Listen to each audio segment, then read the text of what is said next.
Assalamualaikum warahmatullahi wabarakatuh. Waalaikumsalam warahmatullahi wabarakatuh. Alhamdulillah. Alhamdulillahi rabbil alamin. Wassalatu wassalamu ala asrofil anbiya'i wal mursalin. Sayyidina wa maulana Muhammadin wa ala alihi wa sahbihi ajmain. Ketemu lagi dengan Mr. TM dengan uraian-uraian ilmiah tinggi tentang metodologi, metafisika, tasawuf, eksakta ilmiah. Bertempat di Kampus Taklim Makrifat Depok Sawangan. Judul yang kita angkat kali ini adalah dunia adalah penjara bagi orang beriman, tetapi surga bagi orang kafir. Kalau surga bagi orang kafir, kalau dibalik ya, tetapi tidak merubah artinya, maka kafir dibalik beriman, maka surga menjadi neraka. Berarti dunia adalah penjara bagi orang beriman, ya, atau neraka bagi orang beriman selama dia masih terpenjara dengan dunianya. Inilah penjaranya ya, ini kias ya.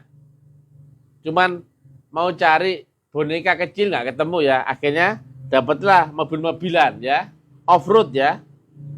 Ada 2 lapis ya. Ini lapis pertama, nah, dan ini lapis kedua ya. Lapis pertama inilah panca indramu. Lapis kedua inilah akalmu. Ya. Sebetulnya duniamu hanya di situ saja. Mentok di akal ya. Begitu akalmu tidur saja sudah hilang duniamu. Berarti dunia batasnya bukan di langit biru, tapi di batas ujung akalmu sendiri. Nah, akhirat adalah di luarnya ini sebetulnya. Ini murni akhirat semua ya. Nah, jadi sangat aneh lah kalau orang menganggap akhirat itu nanti, betul nggak? Akhirat itu ada ketika apa? Kau singkap, tabir, fata morgananya sudah masuk akhirat. Jelas? Ini masuk ranah panca indramu, ya, fisika panca indramu ya, dan ini masuk ranah dunia di dalam akalmu loh. Berarti apa? Akhirat nggak dulu, nggak sekarang, nggak akan datang. Ya dia tetap.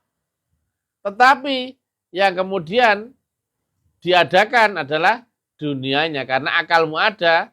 Duluan mana? Akal atau dunianya? Akal. Duluan akalmu ada, maka alamnya ngikut. Sebetulnya semuanya hanya tentang gelombang. Nah, ibarat ini Allah ya. Allah ya. Kemudian nurnya Allah berlapis-lapis. Itu saja sebetulnya. Semua hanya tentang Allah dan gelombang nurnya. Lantas kenapa menjadi ada dunia? Karena kau memakai akal.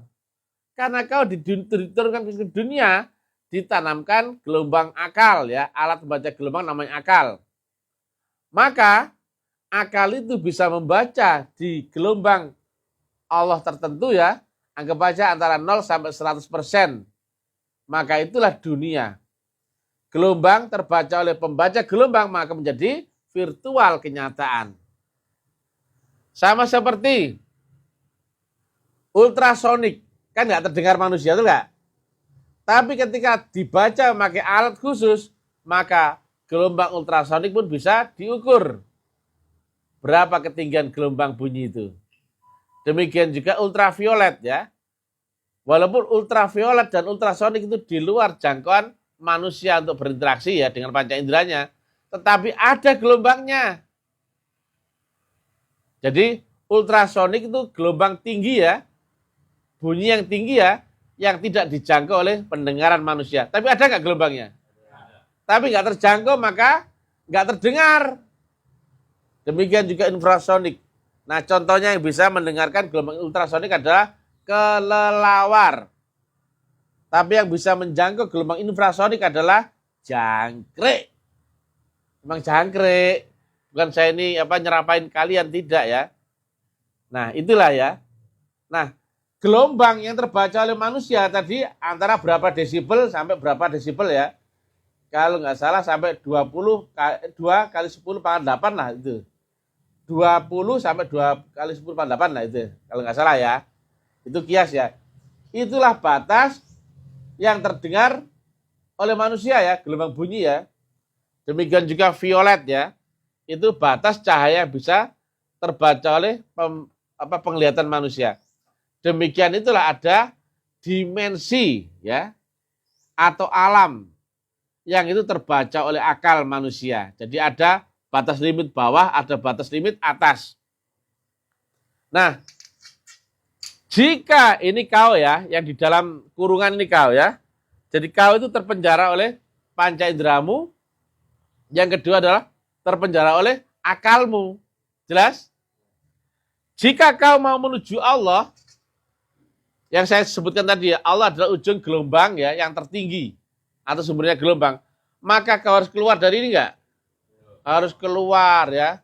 Kalau burung masih dalam sangkar bisa nggak terbang ke langit? Nah itu ya. Tetapi jika kau bertujuan untuk duniamu, maka dunia itulah kau anggap surgamu. Maka jika kau bertujuan dengan dunia, kau adalah orang kafir. Tetapi jika kau orang beriman ya, yang telah tertanamkan nur ya, dan kau telah terizinkan masuk akhirat, tapi terpenjara dengan badan duniamu, dengan badan kasar jasmanimu, maka dunia adalah penjaramu. Jelas? Karena apa? Kau telah diaktifasi rohnya, tapi jasmanimu masih mengikat dengan hukum dunia. Betul nggak? Ibarat harusnya kau ini bebas ya. Nah, harusnya kau bebas naik ke atas, bisa mi'raj dan sebagainya. Tapi kau terpenjara ini. Nah, jelas? Sekarang saya tanya ya. Apakah akhirat sudah ada sebelum dunia? Sudah. Loh, lah kenapa kok bilang ulama-ulama bilang akhir itu nanti katanya. Tolol apa goblok? Loh. Banyak yang bilang gitu ya. Lihat gambar ya. Lihat alat peraga saya. Di luar ini itu akhirat. Tapi karena ada penjara ini, maka akhiratnya ketutupan gerhana fata morgana ini. Karena apa? Yang mereka lihat siapa? Dunia, karena terbaca oleh panca indera dan akal itu enggak. Padahal apa? Jika kau terbebas dari itu, kau sudah bisa masuk akhirat. Jelas? Dulu mana akhirat dengan dunia? Bahkan akhirat gak ada dulu dan sekarang, gak akan datang. Dia tetap bakal. Ininya baru diadakan loh. Umurnya dunia seberapa umurnya? Sepanjang umurmu itu. Jelas? Umurnya Pak Pai berapa? 13 tahun. Ya Allah. Nah, bercanda ya. Umurnya 30 berapa? 38. Nah, 34 ya. Berarti bagi Pak Pai berapa umur dunia? Berapa tahun? 34 tahun. Jelas? Jangan percaya yang dulu umur dunia yang jutaan tahun. Bukan ya. Jelas? Karena apa? Duluan mana? Akalmu apa duniamu? Akal. Duluan akal baru ada dunia. Betul nggak? Begitu akalmu hilang, duniamu ikut hilang nggak? Jelas ya? Maka sebetulnya dunia adalah sepanjang umurmu itu saja. Dan ini dunia ya, batas ini ya, karena batas akal ya. Nah, ada batas panca indera, itu namanya alam fisikamu. Yang terbaca oleh panca inderamu langsung terlihat, cium, raba, dengar, dan rasakan. Di luar ini sudah metafisika, tapi di dalam akalmu loh. Kalau memakai ini, batas ini, kau bisa memakai handphone, betul nggak? Televisi, radio. Nah, kau berhubungan dengan orang, itu metafisik apa fisik? Kalau sudah di luar jangkauan akal. Di luar jangkauan panca indera. Metafisik. Tetapi bisa nggak kau bertelepon sama dia? Bisa. Loh. Dia metafisika, kau kontak dengan di alam fisika. Bisa nggak? Bisa, tapi harus pakai teknologi. Jelas ya? Yang teknologi itu kau hubungi orangnya apa channelnya? Channelnya. Karena semua yang metafisika berarti tidak terbaca oleh panca inderamu. Berarti kau harus berhubungan dengan channelnya. Yang channel itu selalu ada dua, yaitu gelombang dan frekuensinya. Jelas? Maka kau hubungi orang itu yang memakai aplikasi teknologi harus lewat channelnya. Maka kau bertelepon, kau hubungi orangnya apa channelnya? Nomor handphonenya tadi adalah channelnya orang itu, enggak? Maka diangkat orang itu. Halo? Nyambung nggak ini? Langsung? Langsung. Jelas ya? Maka yang awalnya metafisika menjadi fisika. Dengar nggak suaranya? Jelas ya? Padahal awalnya nggak terdengar ya, nggak tercium, raba, dan rasakan ya. Nah, tetapi jika kau berhubungan dengan Allah yang ini ada 7 lapis langit lagi sapnya, baru 2 sap aja bingung, betul nggak? Apalagi kau mau masuk ke akhirat. Yang tadi ya, jika akhirat adalah alam gelombang, maka bagaimana kau cari alamat di akhirat? Carilah alamat gelombang dan frekuensinya. Jelas? Bagaimana caranya kau mencari alamat radio tertentu? Carilah channelnya. Apa sih channel gelombang dan frekuensinya kan? Prambors FM, 100 MHz FM. Ya carilah kau di 100 MHz gelombangnya dan frekuensinya FM. Demikian juga handphone ya. Bisa kau cari handphone ini ya, kau hubungi orang, tapi kau ketik di nomor kalkulator. Tidak bisa. Jadi kau harus lewat di saluran frekuensi yang sama. Handphone sama handphone, betul gak? Atau, misalnya kau nyetel televisi ya, harusnya apa? Kau yang bisa menangkap gelombang televisi adalah televisi, betul gak? Saya tanya, HP bisa nggak menangkap gelombang televisi? Ayo. Bisa, tidak, bisa, iya. Tidak kenapa? Jika dia nggak ada aplikasi pembaca gelombang televisi, betul nggak? Tapi menjadi bisa ketika HP-mu itu telah terinstal aplikasi pembaca gelombang televisi. Bisa nyetel TV di ini? Radio? Cakep. Jelas ya? Nah, tetapi jika kau bertujuan dengan dunia, pasti kau kafir. Pasti itu. Karena apa? Tuhanmu ada di dunia enggak? Enggak. Tuhanmu ada di Malik Yaumiddin. Tapi di dunia, Allah kirimkan utusannya. Maka utusan itu ya, anggap aja begini. Ah, ini biar kelihatan ya. Kelihatan Pak? Ini kelihatan atasnya? Nah, inilah Allah ya. Oh ini dia aja Pak. Nah Allah ini di oranye ini ya, oranye ya. Kelihatan Pak? Inilah Allah ya. Dari lapis langit duniamu harus lewat ada lagi 7 lapis langit akhiratmu. Masih jauh, bro. Tapi ketika kau di dunia, Allah di alam metafisika, maha metafisika tertinggi atau akhirat tertinggi, Malik Yaumiddin. Kalau kau dapatkan channelnya, bisa nggak kau hubungi walaupun kau di dunia? Bisa. Sama halnya orang di Australia, fisika apa metafisika? Metafisika. Tapi kau hubungi lewat alam fisikamu, bisa nggak? Bisa. Harus pakai teknologi itu nggak? Teknologinya bahasa Arabnya apa? Torikoh. Yang intinya adalah praktek torikoh itu adalah teknologi yang memanfaatkan saluran gelombang dan frekuensi yang sama. Nyambung sama di Australia, sama di Baghdad. Demikian juga akan Allah. Tapi kau hubungi orangnya apa channelnya? Demikian juga akan Allah. Kau hubungi Allahnya apa channelnya? Nah channelnya itu dihubungi di alam fisika apa alam metafisika? Maka mencari Allah, menghubungi Allah dengan apa? Rumus tadi bisa nggak menjangkaunya? Bisa. Bisa. Jelas ya? Mencari alamat di alam fisika ada macam-macam ya. Kalau nama apapun benda di dunia harus yang telah berinteraksi dengan panca indera. Jelas? Kalaupun ada nama yang sama, kemudian tingkatkan ke sifat dan fungsinya. Jelas? Contohnya, ada nama sabu-sabu yang sama. Satu sabu-sabu adalah zat psikotropika, ada lagi sabu-sabu masakan Jepang. Ya, lobster campur mayones. Sama-sama sabu-sabunya. Maka jika kau nggak tersesat, di balik nama yang sama itu kau tingkatkan ke sifat dan fungsinya. Jelas?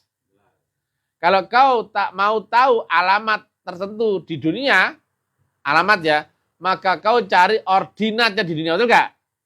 GPS-nya, betul nggak?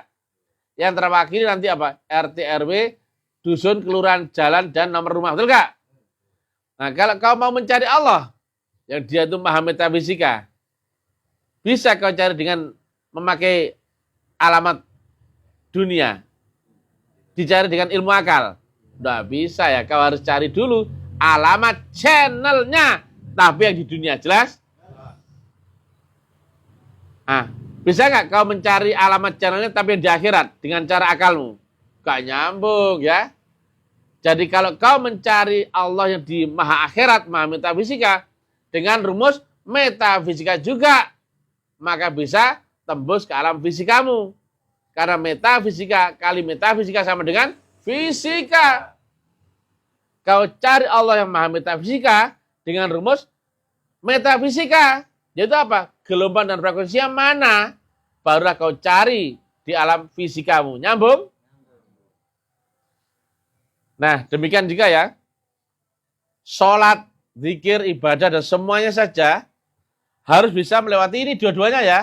Melewati akalmu dan melewati panca inderamu, jelas? Karena apa? Tuhanmu nggak di dalam ini, nggak di dalam sangkar ini, nggak di dalam penjara ini. Tuhanmu ada di Malik Yaumiddin, di akhirat, tepatnya akhirat tertinggi. Maka bagaimana nasibnya orang yang nggak dibaiat, guys? Salatnya bisa sampai, zikirnya bisa sampai, doanya, ibadahnya. Nah, kalau ada orang ya, siapapun dia, entah ulama kayak Ustadz Gus Buya Habib, kemudian nyuruh sholat, tapi jelas dia nggak mungkin bisa tembus, nggak bisa keluar dari penjaranya. Contohnya ya, ada burung dalam sangkar, sangkarnya 2 lapis, kemudian burung itu disuruh, kau terbanglah ke langit. Yang goblok burungnya apa orangnya tadi? Oh jelas gak mungkin kok nyuruh-nyuruh, itu gak? Kalau ada ulama yang nyuruh-nyuruh sholat, tapi tidak menerangkan syarat rukun dan jalan dan caranya, goblok gak dia? Kalau ada ulama yang ngasih ijazah doa-doa, ini untuk ini, untuk itu, goblok gak dia? Karena jelas ya, untuk sampai Allah gak mungkin kan? Tapi bisa gak disambar iblis? Bisa, karena iblis itu adalah gelombang yang selain Allah. Nah kalau kau nggak ketemu gelombangnya Allah, pasti disambar iblis nggak? Pasti. Maka kalau ada ulama yang nyuruh kau sholat, ngamalkan ijazah ini itu, ya amalan ini itu, tapi gak menerangkan tadi gitu ya, metodologi, syarat rukun, jalan dan caranya, menyesatkan manusia nggak itu? Kalau ngajarin zikir, zikirnya sesat nggak itu? Ngajarkan sholat, sholat sesat nggak itu? Ibadah, ibadah sesat nggak itu? Dan banyak ulama kayak gitu. Banyak. Hampir semua ya. Jadi dunia adalah penjara bagi orang beriman. Dan dia selama terpenjara itulah nerakanya ya. Tetapi dunia menjadi surga bagi orang kafir. Karena apa? Dunia itulah tujuan mereka. Jelas? Karena apa? Mereka pakai akal dan nafsu. Tetapi kita harusnya apa? Melawan hawa nafsumu sendiri. Tetapi karena rohmu telah dibaiat, telah diterangkan nur, nur itulah yang harusnya membawamu naik ke atas. Karena apa? Datang dari mana nur itu? Dari Allah, betul nggak? Maka dia harusnya mengajakmu ke Allah apa ke setan? Ke Allah. Tetapi jika terpenjara dengan akal dan panca inderamu, maka bebaskanlah dirimu dulu dari penjara panca inderamu dan juga penjara akalmu. Setelah terbebas, bisa nggak kau mi'raj rohmu? Bisa. Jelas? Ya, harus saya bikinkan gambaran-gambaran kayak gini. Karena apa? Ngadep orang bodoh-bodoh ya. Karena mereka kadung tenggelam dengan kitab, dogma, dalil, betul nggak? Nggak ada ujungnya. Kira-kira burung dalam sangkar bisa nggak terbang ke langit? Nggak bisa.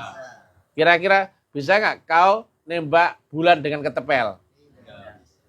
Jadi itulah ya. Orang diperintah harus memenuhi rukun syarat, ya bisa sampai dulu tuh nggak? Kalau orang jelas nggak bisa memenuhi rukun syarat sampai, kenapa kok diperintah? Betul nggak? Yang goblok siapa? Yang merintah. Makanya Allah nggak goblok ya. Allah merintah ibadah bagi yang karena memenuhi rukun dan syarat. Lah kalau orang lain yang belum dibayat, nggak diperintah sholat ya? Dapat perintah sholat nggak mereka? Tidak. Zikir? Enggak. Puasa? Tapi mereka boleh sholat nggak? Boleh, tapi masuk neraka. Tepuk tangan untuk mereka. Jadi guys ya, sia-sia sholatmu ya kalau kau nggak kenal Allah ya, dan kau nggak tahu alamat Allah ya, dan kau nggak tahu jalan dan caranya menuju Allah ya.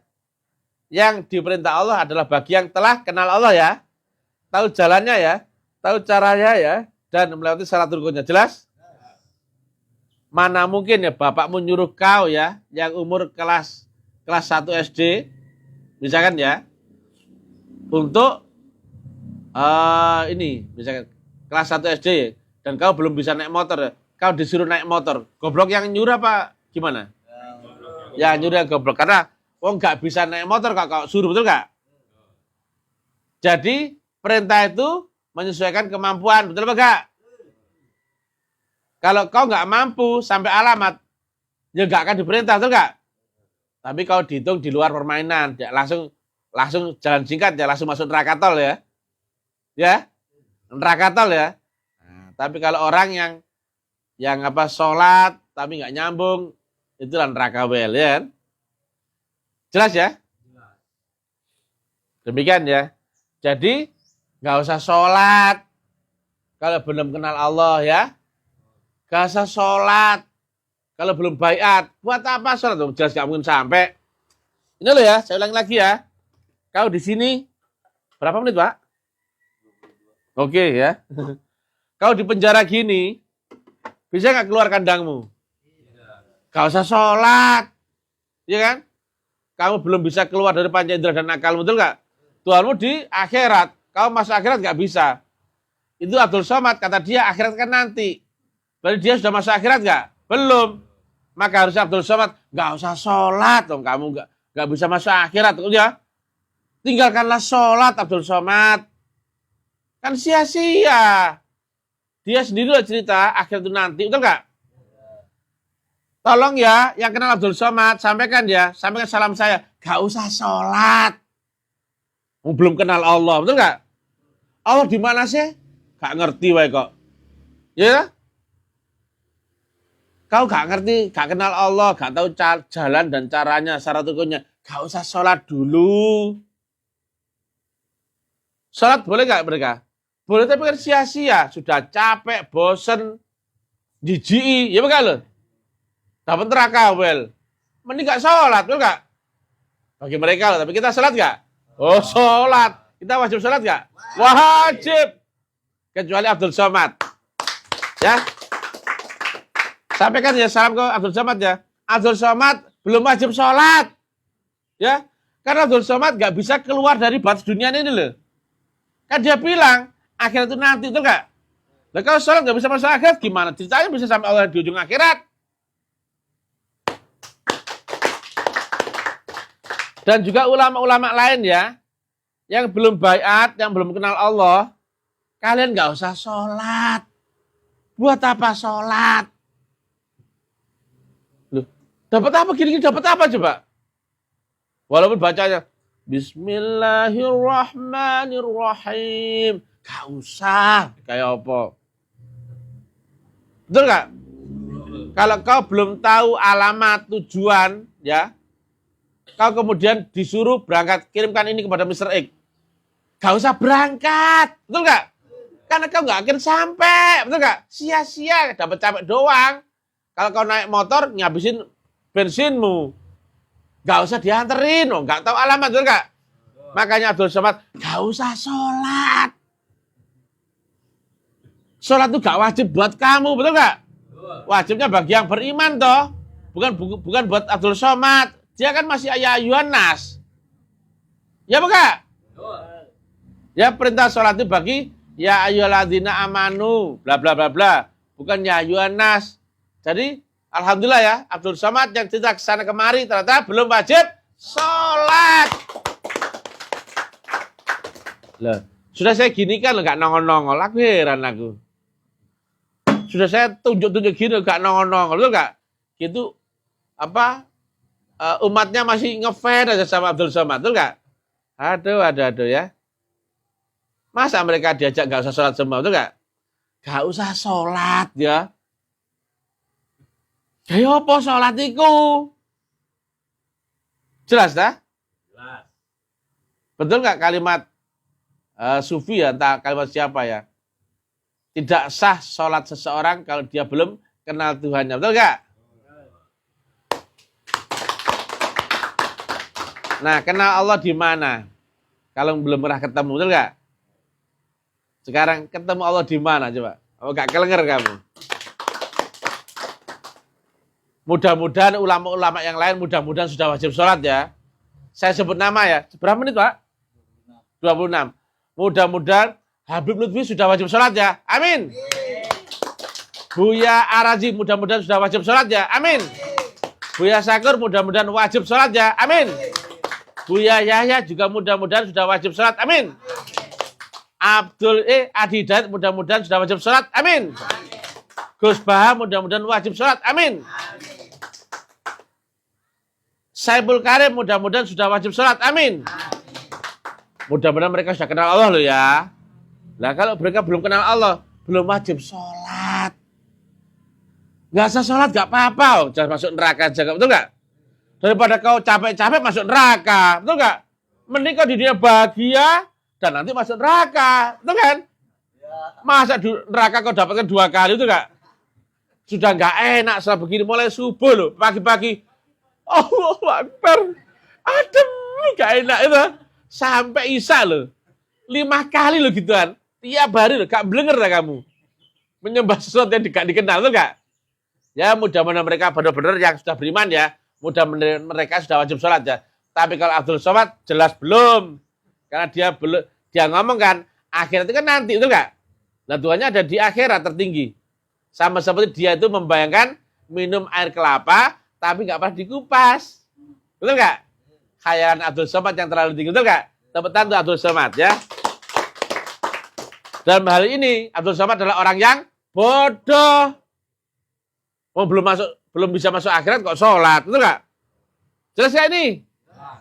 Nah, semuanya nyontoh Abdul Somad ya. Nyontoh bodohnya.